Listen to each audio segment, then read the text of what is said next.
Welcome to Storycomic Presents, where we interview amazing storytellers and artists. This is episode 204. I'm your host, Barney Smith of Storycomic.com, and we're excited to have with us the highly renowned Vermont author, Judge Dean Pineles. Dean. Hi, Barney. Nice to be with you. How you doing? Doing great. Excellent. This is So Dean, here we are as of this recording. It is the beginning of September. Nights are kind of getting a little bit cooler, and this is the perfect time of year if somebody wants to settle in and read a good book. They can always pick up Rootstock Publishing, A Judge's Odyssey, which just came out at the end of this past July, correct? That's correct, July 19th, and it's also available generally. Most bookstores are carrying it. It's available on Amazon, available at Bear Pond Books and Stowe. If anyone's interested, it's pretty easy to get a hold of. You just did a reading over at Bear Pond Books and Stowe, correct? Well, I didn't do a reading. I did a signing. Okay, that was pretty well attended. That was a couple of weeks ago. That was fun. That was my first book signing. Never done that before. Didn't know what to expect, but it was pretty well received. How was that? How was that doing a book signing in, kind of like a Vermont tourist town like that? Well, again, I'd never done this before. This is the first book I've written. The local bookstore was enthusiastic about having me do a signing. So one Saturday, a couple of weeks ago, I set up shop in the store. They had a copy of the book prominently displayed, so anyone coming into the store could look at it and see that I was there to sign copies. And people wandered in. A lot of friends, a lot of people I hadn't seen for a while.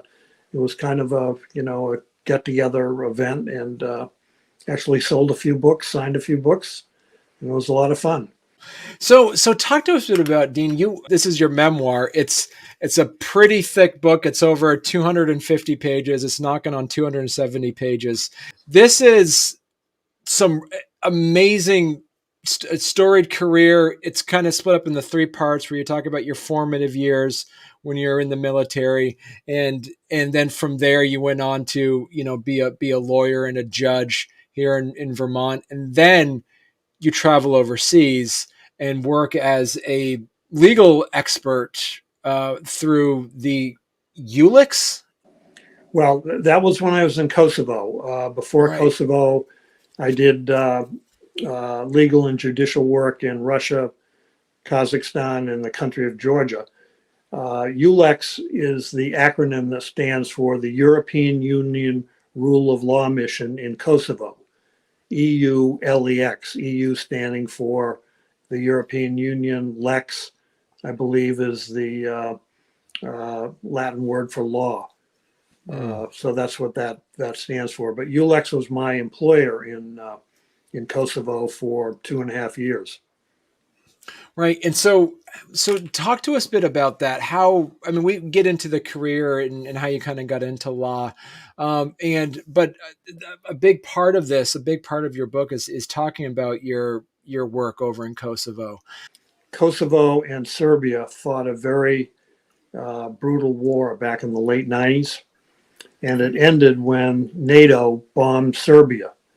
And some people might recall the name of Slobodan Milosevic. He was a strong man at the time, and he engaged in what is now called ethnic cleansing. And up to 1 million Kosovars who are Albanian by ethnicity were forced out of the country. But then NATO came in, and the war ended, and all of the Kosovars flooded back to a very different country. The UN then took over control of administering this war-torn country. And as part of their effort to rebuild the legal system, they hired international prosecutors, international investigators, and international judges. And that went on for a number of years until 2008, when Kosovo unilaterally declared independence from Serbia. And ULEX, my employer, followed the same model of hiring international judges and other legal professionals, and I was one of those. And so I would sit on these high-profile trials war crimes, judicial corruption, organ trafficking, and the like. Now, getting back to the language, first of all, there are no juries in this legal system. So cases were heard and decided by professional judges like me who came from all over Europe, the United States, and a couple of other countries. So I would sit on a 3-judge panel with someone who might be from Poland on one side of me and from Latvia on the other side of me. And all of the trials had to be translated into the working languages. So let's say there was a prosecution against a member of the Kosovo Liberation Army who was Albanian and spoke Albanian. And so when that person testified in Albanian, it would have to be translated into other languages. Now, interestingly, English was the working language of the European Union. So even though most of the countries in the European Union don't speak English as their primary language, the primary language in Kosovo in the trials was English. So if someone was speaking English, another person was speaking Serbian. In the organ trafficking case I did, there were multiple language. They all had to be translated. Translated maybe once, maybe twice, maybe 3 times, depending upon the composition of the trial. So getting it right was always critical. We would have interpreters sitting side by side who would we would say something in English, or I would say something in English. The translator would translate it into Albanian.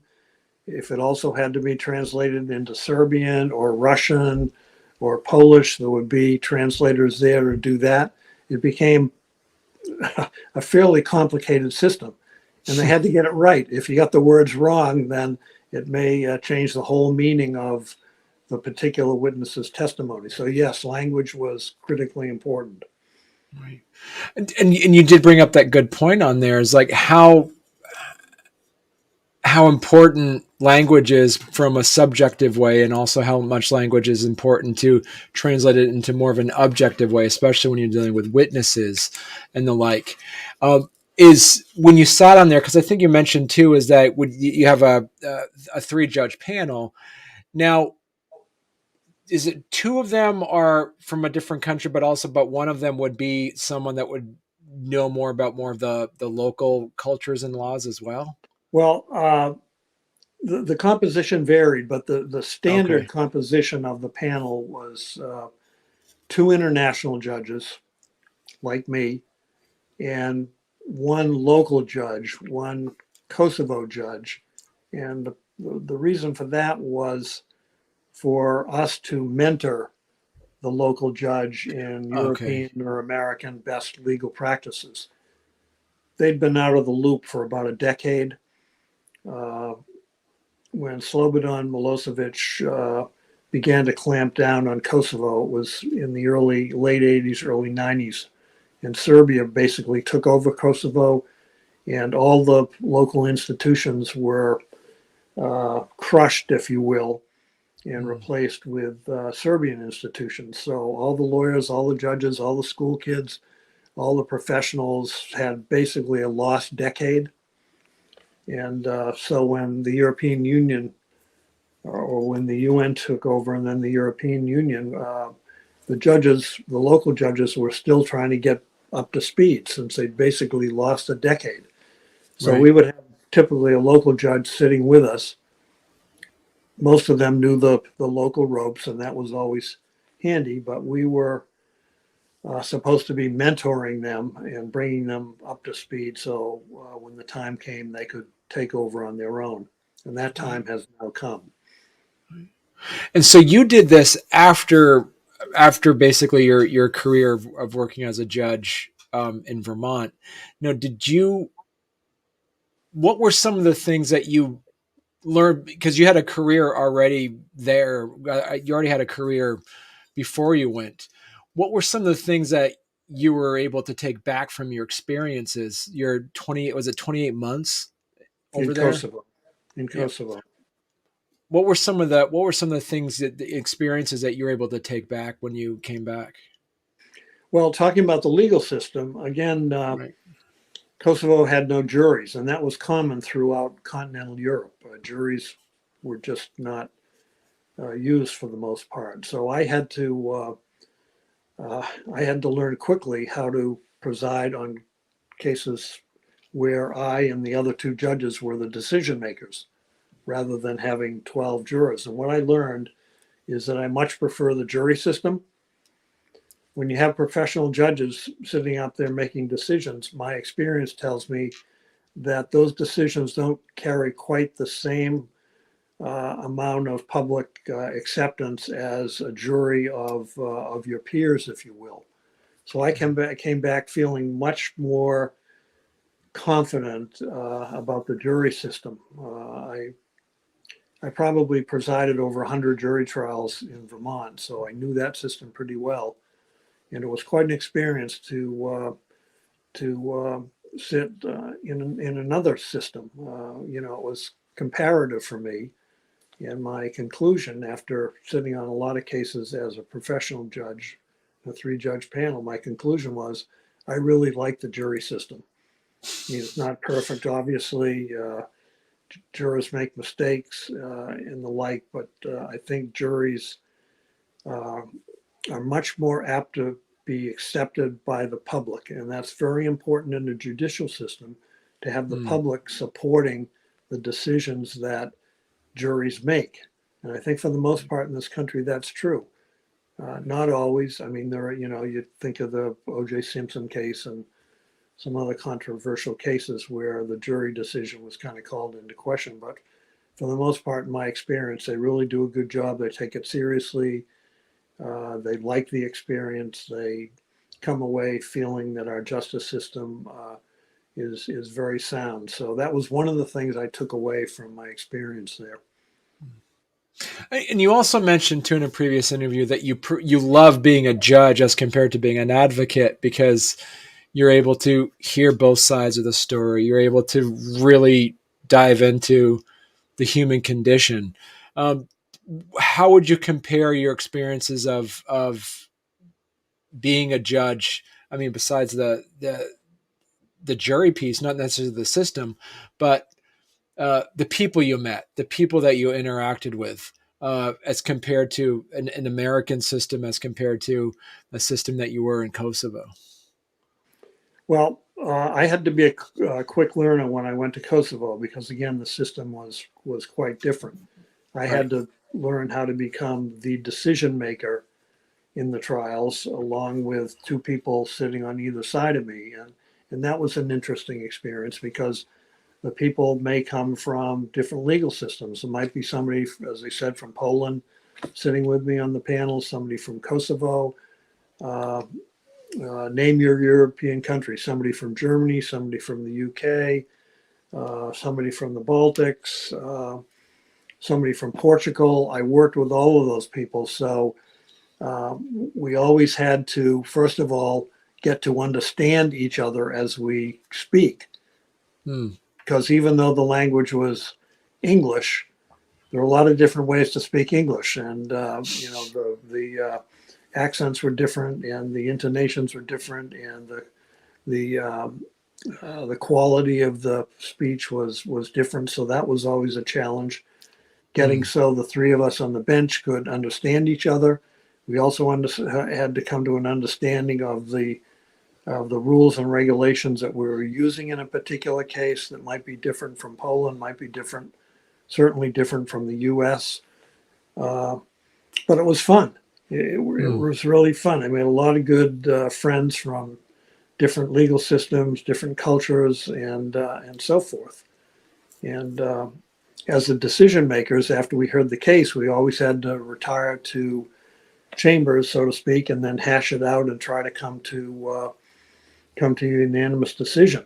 And that oftentimes took hours, if not days, in a complicated case.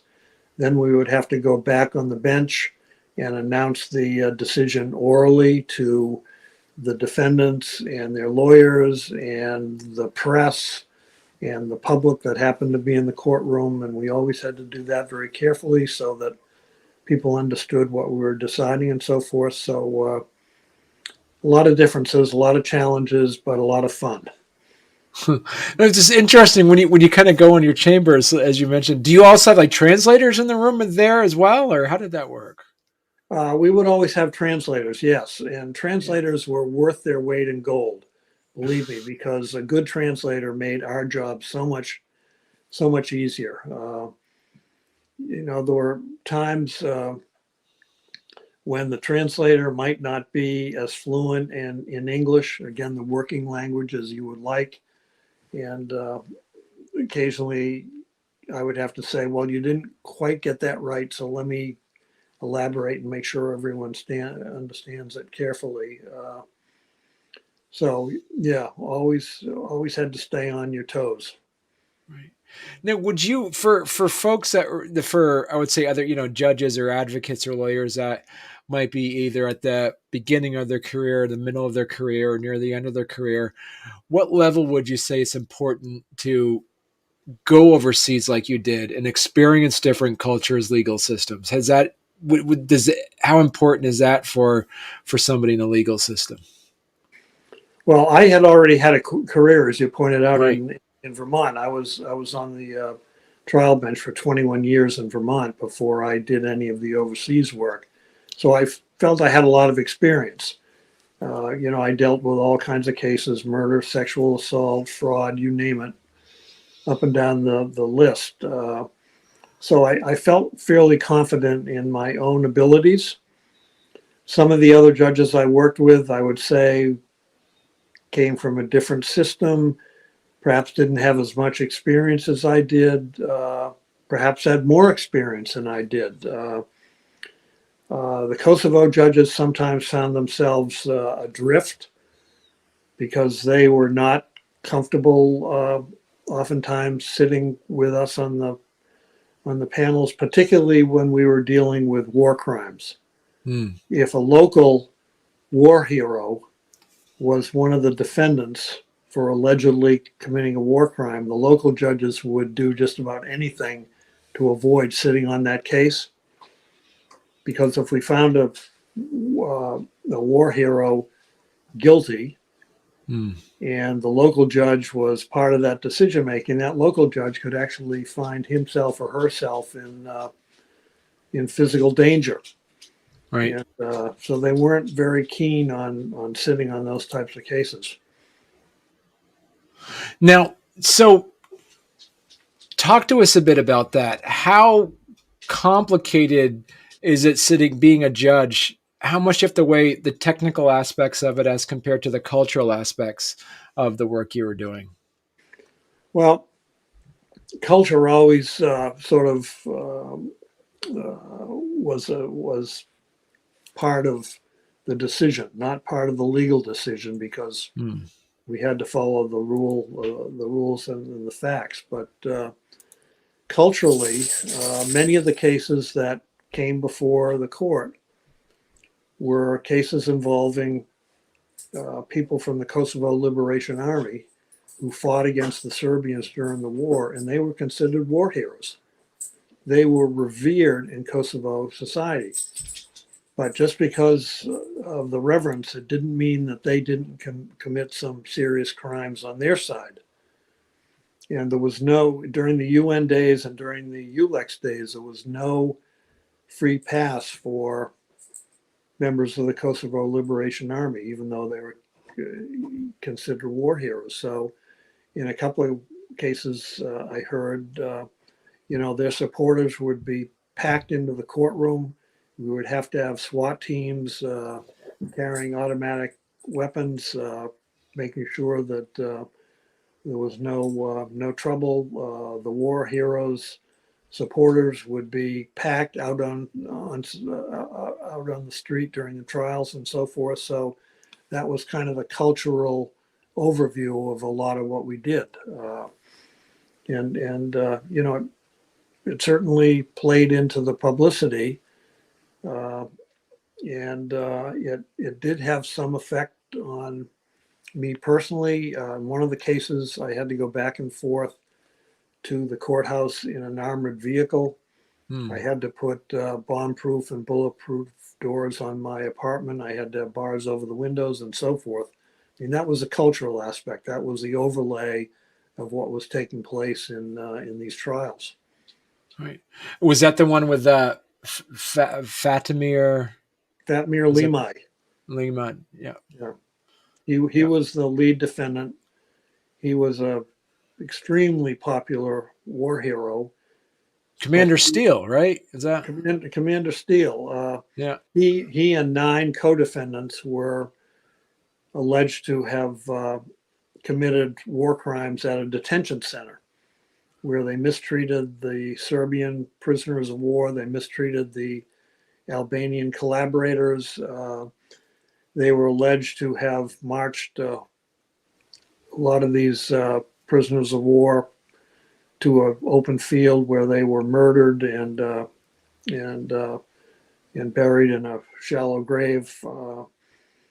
And you know, these were the kinds, and of course they denied everything. They said, "Hey, wait a minute, we're not war criminals. We're liberators. We liberated this country from Serbia, so Right. we shouldn't even be standing here."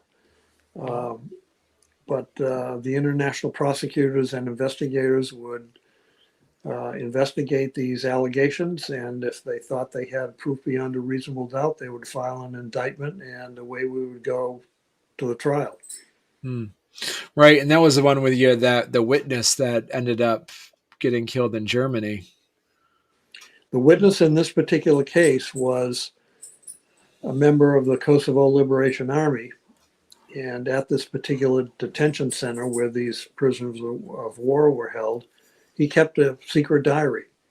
I Hmm. think he had some moral qualms about the way this was occurring, about the way the prisoners were treated, the way the prisoners were murdered, and he kept a secret diary.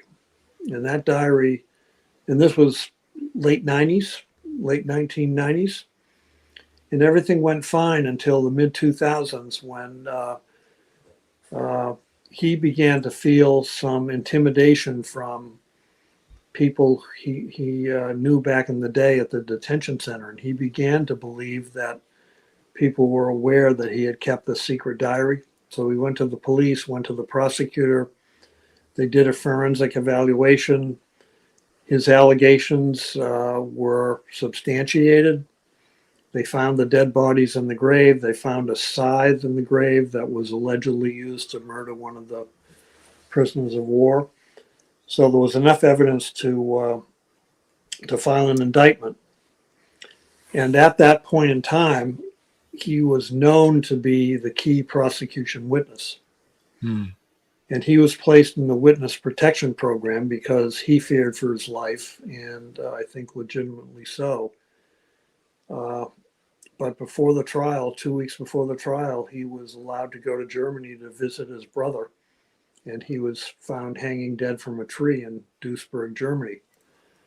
And it was considered a suicide, but he had been under enormous pressure from the prosecutor to testify in court against these 10 war heroes. And his family was also being intimidated. His wife was absolutely furious at the prosecutor for putting all this pressure on her husband. And he took the easy way out for himself and his family. Rather than Hmm. going through the agony of the trial, he committed suicide. Right. We then had to decide whether there was enough evidence without his testimony to go forward, and that created another legal circus, so to speak. All the defendants argued vigorously that without him, there was no case. I thought otherwise. I was in a minority on the 3-judge panel. The 2 judges in the majority decided to dismiss the case. I wrote a dissenting opinion. The prosecutor appealed to the Kosovo Supreme Court, and surprisingly, the Supreme Court adopted the reasoning of my dissenting appeal, and the case then proceeded to trial.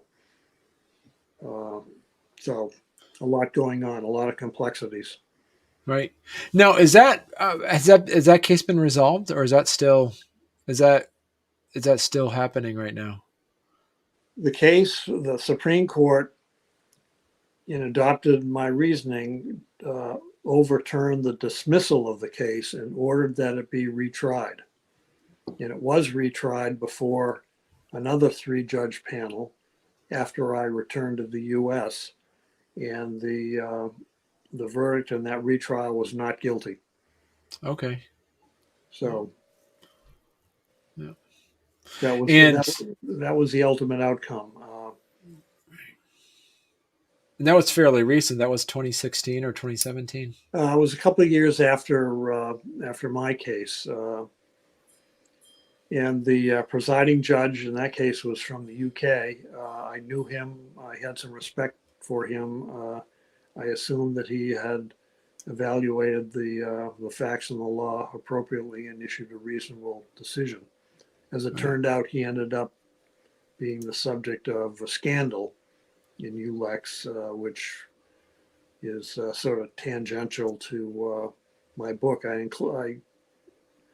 I was inclined to include that scandal sort of toward the end of the book. I then communicated with this judge from the UK, and he gave me all sorts of reasons why it would be unfair to do so. And I didn't. So that's not part of the book, but it's part of ULEX's history. Still going on. Yeah, it is. And what's really interesting is that, as you mentioned to the Balkan Insight, you fairly regularly speaking, you put out articles through here too, right? Right. Balkan Insight is an online news site that is broadcast throughout the Balkans. And I think since about 2000, and I should say I've followed developments in the Balkans very carefully since I've been back in the US. And I think I've written maybe about a dozen articles that have been published in Balkan Insight and broadcast throughout that part of the world. And I think you also put in here like a postscript about what's happening in Ukraine as well, correct? Yes, that's right. Yeah. Because there's a direct line from NATO bombing in Serbia and Kosovo in 1999 to what's going on in Ukraine right now. And you call that the Kosovo precedent. The Kosovo precedent. I can explain it if that would be useful. Yeah. In 1999, NATO intervened to stop the humanitarian crisis, and they bombed Kosovo. They bombed Serbia. They bombed Serbian sites in Kosovo. The war came to an end in 1999, and Russia, being Serbia's ally, was absolutely furious at NATO's intervention. And they basically put down an ultimatum. They said, the West is going to regret doing this. And time went on. And when Kosovo declared independence in 2008, Putin was livid. He said again, you in the West will learn to regret this. This was contrary to international law. This was done unilaterally by NATO, and you're going to regret it. And no one knew then whether this was just hyperbole and rhetoric or whether he was serious. Well, it turned out he was serious, because later in 2008, Russia invaded Georgia. I was there at the time, and part of the justification for Russia's intervention in Georgia was the fact that NATO had done the same thing in Kosovo just earlier that year. And then time passed, and in 2014, Russia again invaded Crimea. And in the Crimean Declaration of Independence, the written Declaration of Independence, Crimea actually refers to the fact that something similar had happened in Kosovo. They refer to the Kosovo precedent. And then fast forward to the Russian invasion of Ukraine. Russia used the same rationale when they declared the independence of two of the Russian-speaking republics in the Donbass region, Luhansk and Donetsk. One of the first things that happened when Russia invaded was to recognize the independence of those two provinces of the Donbass region. Again, relying on what NATO and the West had done way back in Kosovo. Hmm. So, So you're not surprised then, probably, about what's happened over the last several months. well, I'm surprised at the brutality of it, Hmm. and I'm surprised at the rationale that Russia has used. It's not only the Kosovo precedent, but it's the so-called denazification of Ukraine, which really doesn't exist. Hmm. And the brutality of it, I was very surprised at that, but very impressed at the strength and resilience of the Ukrainians. Hmm. I think this war is ultimately going to end up in a stalemate of some sort. Tens of thousands of people are going to be killed. Who knows what the ultimate negotiated settlement will be? But it's been an absolute international disaster. Right. Right. So talk to us a bit about. Let's talk about the techniques of the book. Okay. Now, this is something that you've been working on, as we say, for a lot of years. Uh, Very much, as you say, that the style of this is way different than writing any like legal documents. Exactly. So first of all, I want to ask you about how writing a memoir uh, is different for you as compared to writing legal briefs or writing legal articles. Well, legal briefs, and I've written a lot, and legal articles, I've written a lot. Um, Legal writing takes sort of a standardized format, Mm, findings of fact and conclusions of law. And typically it's very dry, may not be the right word, but there aren't a lot of rhetorical flourishes. There's not a lot of flowery language. You're just trying to explain your decision and how you got there based on your findings of fact and your analysis of the law that applies to those facts. It's not meant to be uh, uh, beach reading. mm, It's meant to just convey to the litigants how you arrived at your decision. And it involves a lot of references to prior legal cases.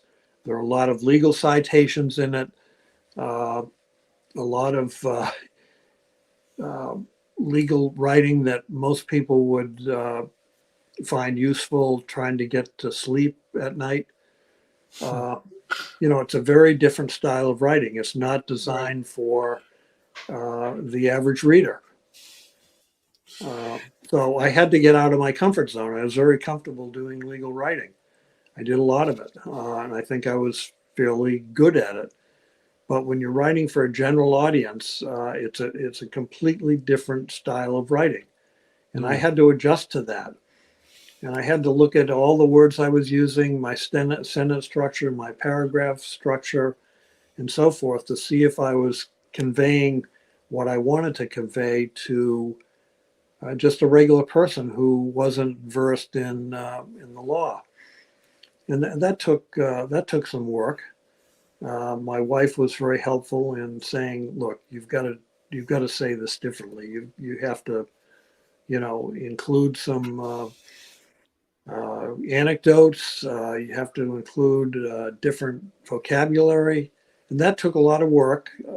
I think my book is readable for the general public. I mm, certainly hope it is. I really worked hard in including a lot of stories, some of which I hope were funny, some of which I hope were interesting that may captivate regular readers' attention and so forth. There is a lot of discussion about legal trials, but even in that respect, I tried to make the discussion readable to the average person who might pick up the book.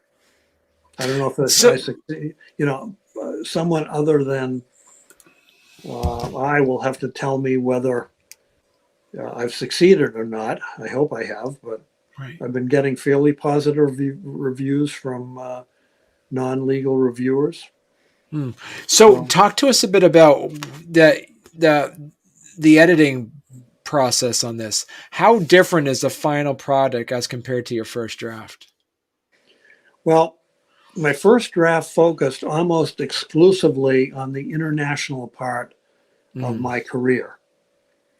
And when I submitted that to the publisher, Rootstock Publishing, mhm, I got a very favorable uh, response on that part of it. But the publisher said, you really ought to have something that leads into this, something mm, that explains who you are and how you got there, and so forth. And that sounded reasonable. So I wrote an introduction that was probably 6 pages long, explaining who I was, where I went to school, what I did in the military, and so forth. And the publisher said, look, this is much too short. You really have to talk about your experiences, not only growing up and where you went to school, but as a lawyer and a judge in Vermont. And I said, okay. I took the 6 pages and expanded it to 50 pages. And I submitted the 50 pages to the publisher, and they said, look, we did tell you to elaborate on your Vermont career, but 50 pages is about twice too many. Cut it back to cut it back to about 25.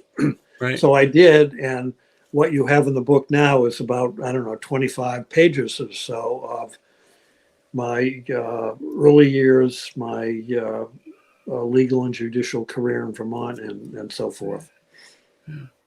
So how did you the process? So as you mentioned before we went on the air that this is a good example of a COVID book. Like you really were able to kind of sit down and start typing away at it while you were during lockdown. But how much of that first draft did you already kind of have written out pre-COVID? Uh, I had a fair amount of it written out pre-COVID, but it's gone through multiple iterations, as I Mm, suppose most books do. I added a lot, I subtracted a lot, I put in a lot of anecdotes, interesting stories. I took out some of the legal stuff. I didn't include all of the cases I dealt with. I had to decide which ones I thought were most interesting for the average person. So it really did go through a lot of different rewrites. right. And I also had to decide on the structure. Did I want to do it chronologically, or did I want to deal with some of the more interesting things up front, even though they weren't chronological? And if I did that, would I explain how I got to that at the beginning when it really came at the end chronologically? These are a lot of structural issues I had to grapple with the help of the editorial staff at the publishers, and we basically decided on a chronological uh, sequence of events, and I was most comfortable with that. That's sort of the way I think, and it allowed me to go through early years, what I did before coming to Vermont, then what I did in Vermont chronologically, and so forth, and it seemed to fit. Mm. And And then was that one of the advices that like your wife gave you or an editor gave you, or is that something you kind of had that realization on your own? that was always one of the way I wanted to do it. My wife, who is Okay. a superb editor and grammarian. She loves sentence structure and she loves to write and so forth. She had kind of a different take on it, and I tried to adapt her recommendations. And for me, they never really worked out. Uh, so, and I think the publisher was happy with my chronological way to do it, and that's the way it ended up for better or for worse. Hmm. Was there any stories in there that you really wanted to tell, but it just couldn't fit? I have multiple stories that are not in the book, and sometimes I regret that. Sometimes I'm comfortable with it. I wanted it to be sort of a mix of uh, perhaps less serious content on the one hand, and then more serious content on the other. And I tried to put the anecdotes in where they fit. I might I might describe a murder case and then have an anecdote following that that's interesting and maybe funny, and then get back to something that's more serious. And Mm, that's the way it came out. right. Is there any plans on trying to make a sequel of all the stories that you couldn't fit in? I've thought about it. I'm working hard on this book, and I haven't really spent enough time yet trying to figure out if there's any future in this second career or not. I'm pretty happy with the way the book came out. I'm spending a lot of time trying to promote it. It's an area of publishing that I am totally unfamiliar with. In fact, the whole publishing process was something I was totally unfamiliar with, and that was a real learning curve for me. Right. But I'm doing what I can to get word out about the book, doing podcasts, and I really appreciate your taking the time to spend it with me. And you know, book talks, book reviews. That apparently is a big part of this. I've gotten a couple of reviews under my belt, and I've been actually pretty happy with the way that's turned out. I'm a first author. I was a novice at this, and I can now hold the product up and say I did this, and I think it Right. came out pretty well. Right. So, what would be your advice for that have a book? They write a draft, but they're still kind of hesitant or scared to actually take the plunge. Yeah, the plunge is really intimidating.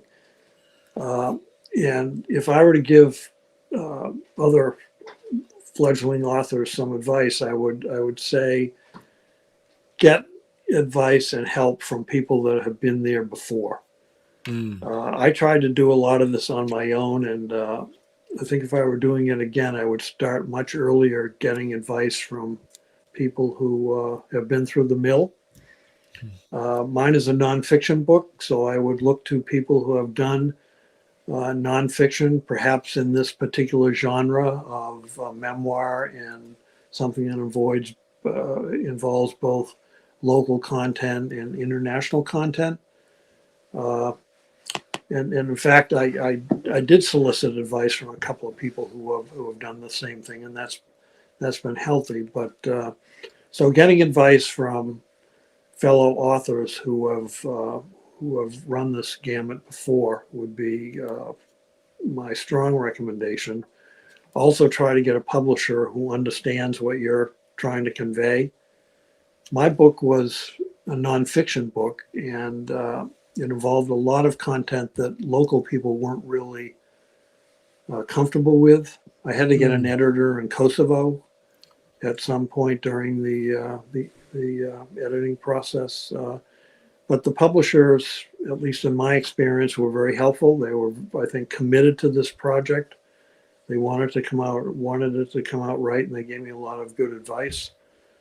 Uh, and finding a publisher is not all that easy. In my case, it almost dropped in my lap. Okay. Um, I can tell that story. I don't know if you know a man named Bill Mayers, who's a Vermont author who writes a lot of humor. Yep. He had developed a relationship with Rootstock Publishing, and Bill and I and our wives were having dinner one time a year and a half ago or so, and I was talking to him about my memoir and the draft of it. He said, "Well, send me a draft. Let me take a look at it, and if I think it might be of interest to Rootstock, I'll forward it to them and try to connect you." And that happened, and we made a good connection fairly early on. And if that hadn't happened, I have no idea how I would have found a publisher. I suppose I would have submitted the manuscript to I'd go online, find out who publishers are of this type of genre, send a manuscript, expect to be rejected, and it maybe never would have come to fruition. So I was very lucky in being able to make that contact early on in the process. So finding a publisher would be, extremely important part of this process. And do it through networking and outreach, and contact other authors, find out how they found a publisher, what the publisher was interested in terms of the type of book they wanted to work with, and so forth. So there are a lot of steps in the process, and it's intimidating. It was very scary to me. I have a fair amount of self-confidence, so I was willing to, plod along until I got where I wanted to be. But you have to be willing to accept rejections and rewrites and negative comments and so forth. It's a difficult process. Yeah, you gotta have some thick skin on that. Yeah. Yeah, thick skin is a way to put it. All right. Well, thank you so much, Dean. So as we say, your book out, A Judge's Odyssey, is available now in bookstores. Shop local. If you have an opportunity, you can order it from your local bookstore, no matter where you're hearing this from. Yes. But as you say, it's from Rootstock Publishing. You can go on their website, rootstockpublishing.com, and they can order the book through there as well. And just about any bookseller can do the same. I've gone on the websites of many booksellers. Some I've contacted personally and tried to make a connection with them to get them to carry the book. Many of them have done that. But you can go on just about any bookseller, type in the name of the book or type in my name. It comes up on their website, and it's very easy to order the book. And I encourage you to do that. I think you'd have fun reading it. Right. Well, thank you very much, Dean. And also, you donate 100% of your net profits to the International Domestic Refugee Relief Organizations. Oh, I'm glad you mentioned that. That's something I really wanted to make clear. This is not a profit-making operation from my point of view. From fairly early on, well, I'll tell you why I decided to do this. During the initial Russian invasion of Ukraine, there were tens of thousands of refugees, including a lot of children. And I decided if I ever make any money from this book, I want to donate it to these international relief organizations. A prominent one is Save the Children. Yeah. If you go on the Charity Navigator, you find that it's extremely well respected. Another one is the International Red Cross. So yeah, I got motivated as a result of Russia invading Ukraine to donate all of the profits to these types of organizations. Right. Excellent.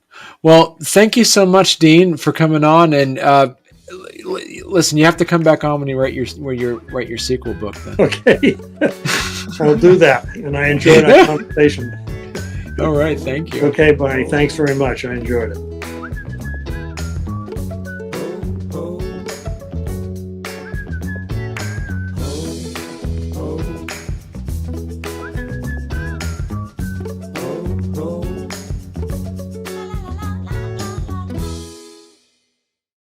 So nice. We're at the end of the meteorology. Oh, geez, Louise, I'm gonna have to edit this part out. So the good news is, I can edit out this afterwards, so it makes it seem much smoother afterwards. But so Dean, here we are as of this recording. It is the beginning of September. Nights are kind of getting a little bit cooler, and this is the perfect time of year if somebody wants.